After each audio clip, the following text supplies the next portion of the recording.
এসেছি আমরা শিবরাত্রির দিনে।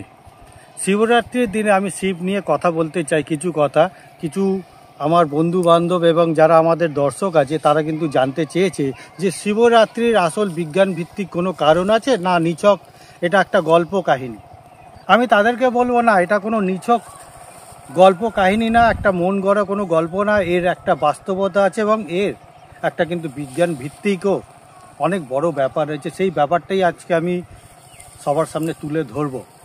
শিবরাত্রি নিয়ে বলতে গেলে আমাকে প্রথমে একটা গল্পের অবতারণা করতে হবে, তারপরেই গল্পটা বলাটা, যে ঘটনাগুলো বলবো সেটা সার্থক হবে। ट्यूब शिव वीडियो में क्या करते हैं उसे सब्सक्राइब करना ना भूले। কৃষ্ণপক্ষের চতুর্দশী তিথিতে শিবরাত্রি হওয়ার নিয়ম রয়েছে এবং এই শিবরাত্রি নিয়ে একটা গল্প রয়েছে, যেটা হচ্ছে স্কন্দ পুরাণে। একটা ব্যাত ছিল যার ব্যাতের নাম হচ্ছে মণ্ড।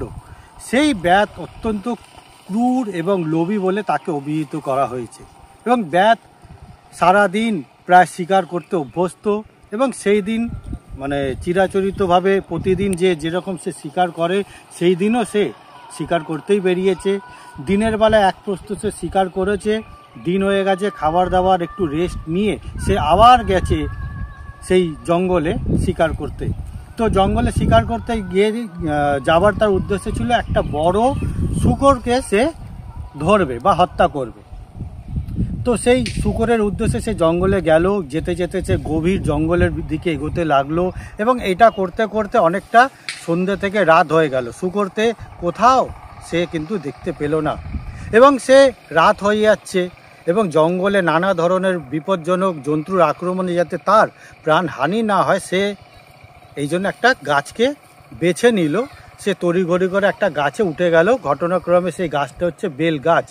সে বেল গাছের উপরে গিয়ে যথারীতি নিজে বসলো এবং নিজের সাথে যা কিছু সরঞ্জাম নিয়ে এসেছিল সেটাও কিন্তু সে গাছের মধ্যেই সে নিয়ে রাখল এবং অনেকক্ষণও সে অপেক্ষা করার পর কোথাও সে শূকরের সন্ধান পেল না এবং শূকর ছাড়াও অন্য কোনো প্রাণীরও সে সন্ধান পেল না যে যাকে সে হত্যা করে সে বাড়িতে নিয়ে যায়।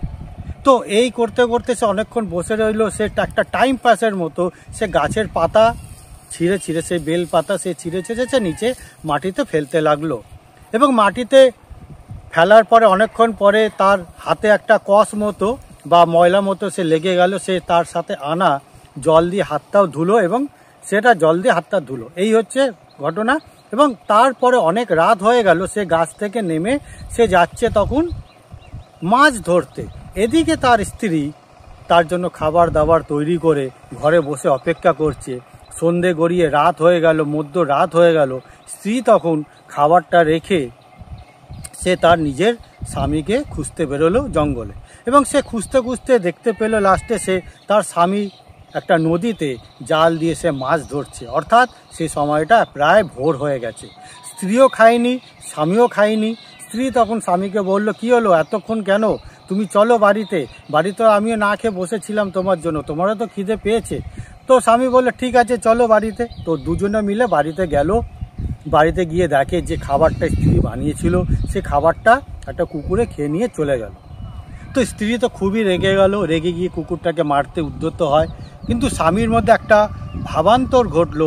সে বলল ছাড়ো, সে খেয়েছে, সে হয়তো ক্ষুধার্ত ছিল বলেই সে খেয়েছে, আমিও ক্ষুধার্ত, তুমিও ক্ষুধার্ত হলে কিন্তু আমাদেরও কষ্ট হয়, তারও তো কষ্ট হয়েছে। তাই হোক, ভোর হয়েছে, সকালবেলা কিছু একটা বানিয়ে দাও, চলো সকালের ব্রেকফাস্ট আমরা খেয়ে নিই। সেই সময় দেখা গেল কয়েকজন লোক তাদের বাড়িতে আসলো।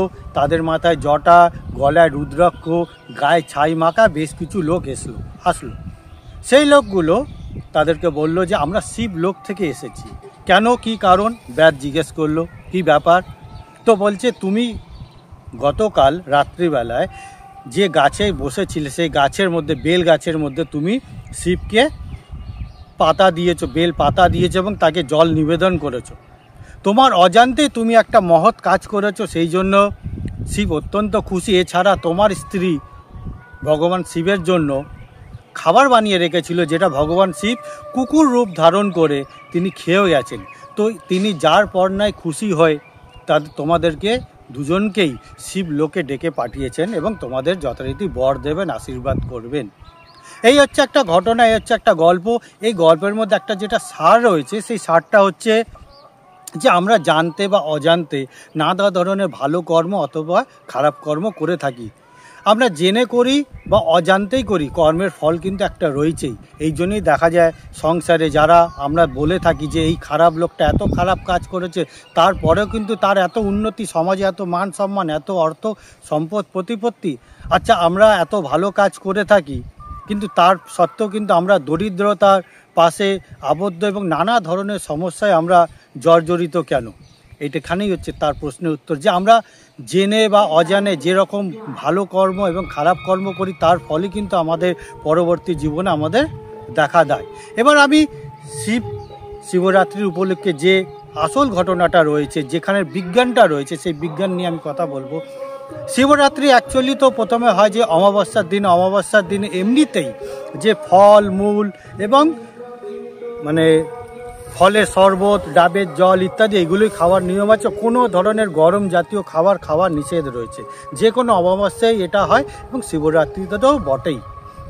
তো এই যে অমাবস্যার দিনে একটা যে ফল মূল বা কোনো গরম খাবার না খাওয়ার ফলে আমাদের দেহের মধ্যে যে অতিরিক্ত যে অ্যাসিডিটি তৈরি হয়, সে অ্যাসিডগুলো কিন্তু ক্ষয় হয়।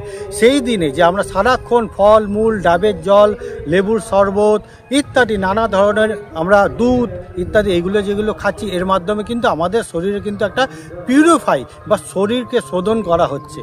এর পাশাপাশি শিবরাত্রির দিন আরও একটা ব্যাপার রয়েছে, যেটা হচ্ছে শিবকে দই, দুধ, মধু, ঘি সম্মিলিত একটা খাওয়ানোর ব্যাপার রয়েছে। এবং এই দুধ, দই, মধু এবং ঘি এটা হচ্ছে দেহের জন্য অত্যন্ত পুষ্টিকর এবং বলশালী একটা খাবার।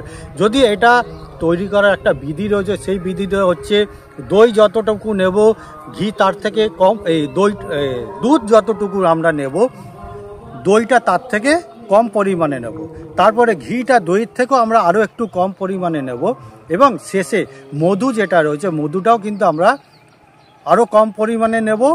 এইভাবে আমরা দুধ, দই, ঘি এবং মধু এই চারটি যে সমন্বিত একটা দারুণ পুষ্টিকর একটা উপাদেয় তৈরি হচ্ছে, সেই উপাদেয়টা খেলে কিন্তু আমাদের বীর্যর বলবত্তা হয়।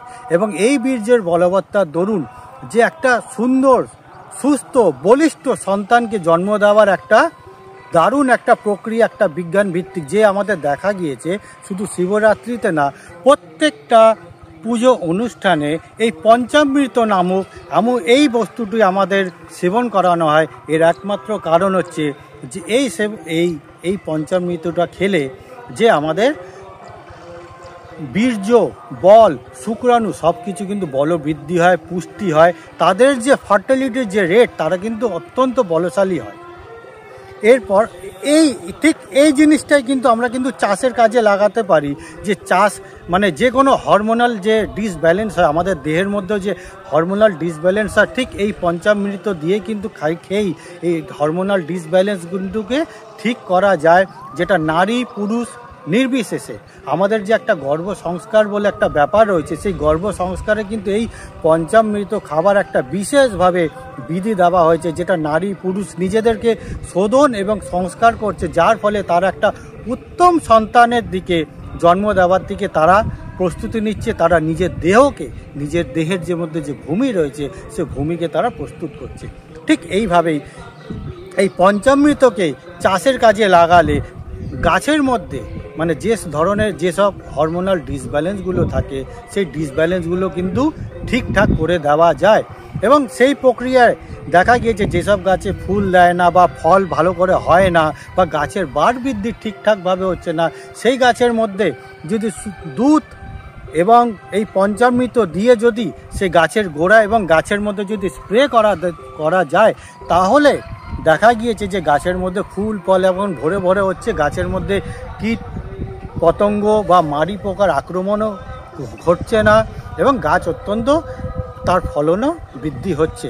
এবং আমি এখানে সকলের জন্যই বলে দিচ্ছি, যারা বাড়িতে বাগান করছে বা চাষি ভাইদের জন্য বলে দিচ্ছি, একটা বড় মোটামুটি একটা রেশিওর কথা বলে দিচ্ছি, যে একটা মোটামুটি 3 বিঘা জমির জন্য 14.5 লিটার দেশি গরুর দুধ এবং ওর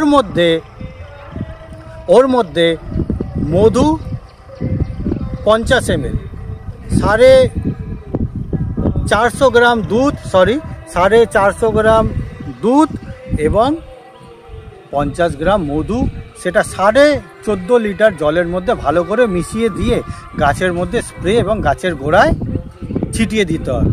এই ছিটিয়ে দেওয়ার ফলে দেখা যাবে যে গাছের যে পুষ্টির যে অভাবটা ঘটছিল, গাছের মধ্যে যে হরমোনাল ডিসব্যালেন্স হচ্ছিল, গাছের মধ্যে ফুল আসছে না, গাছে ফল হচ্ছে না, সেই সমস্যাগুলো কিন্তু একেবারে কমে যাবে। এবং এর পাশাপাশি যদি আমরা সময় সময় অন্তত মাসে একবার যদি পঞ্চামৃত যদি গাছে ছিটিয়ে দিই জলের সাথে মিশিয়ে, তাহলে কিন্তু গাছের পুষ্টি এবং গাছের ফলন এবং মারি পোকার আক্রমণ কিন্তু একেবারেই কমে যাবে, আমাদের আশানুরূপ ফলনের বৃদ্ধি হবে।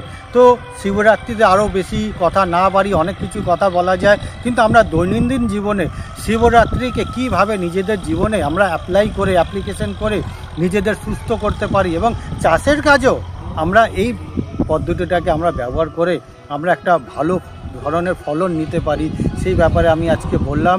অতএব আমি সকলকে বলবো শিবরাত্রির শুভকামনা। শিবরাত্রি আপনারা ভালো করে পালন করুন এবং শিবরাত্রির যে বৈজ্ঞানিক যে আলোচনাটা হচ্ছে সেটা একটু আপনারা প্রয়োগ করে দেখুন।